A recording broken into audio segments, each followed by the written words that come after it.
AITUCയുടെ മണ്ഡലം കൺവെൻഷൻ കോതമംഗലത്ത് നടത്തി. AITUCയുടെ കോതമംഗലം മണ്ഡലം കൺവെൻഷൻ ജില്ലാ സെക്രട്ടറി KN ഗോപി ഉദ്ഘാടനം ചെയ്തു. മണ്ഡലം പ്രസിഡന്റ് TC ജോയ് അധ്യക്ഷത വഹിച്ചു. PT Benny, MS Aliyar, MS George, PM Sivan തുടങ്ങിയവർ പ്രസംഗിച്ചു. LDF സ്ഥാനാർത്ഥി ജോയ്സ് ജോർജിന്റെ പ്രചരണത്തിന്റെ ഭാഗമായാണ് കൺവെൻഷൻ സംഘടിപ്പിച്ചത്.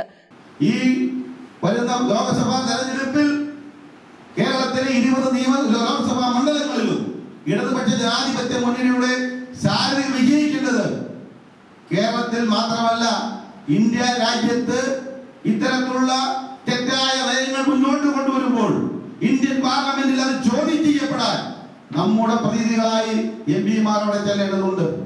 കഴിഞ്ഞ കാലത്ത് നടന്ന സുപ്രധാനമായ ബില്ലുകളുടെ ചർച്ചയും വോട്ടെടുപ്പും നമ്മൾ കണ്ടവരാണ്. ഇവിടെ നിന്ന് പോയ 18 MP-മാർ എടുത്ത് സ്വീകരിച്ച നിലപാടുകൾ പലപ്പോഴും അവർ ലോകസഭയിൽ ഹാജരാവാൻ പോലും തയ്യാറാകാതെ മാറി നിന്നുകൊണ്ട് മൗനാനുവാദം കൊടുത്തതും നമ്മൾ കണ്ടതാണ്.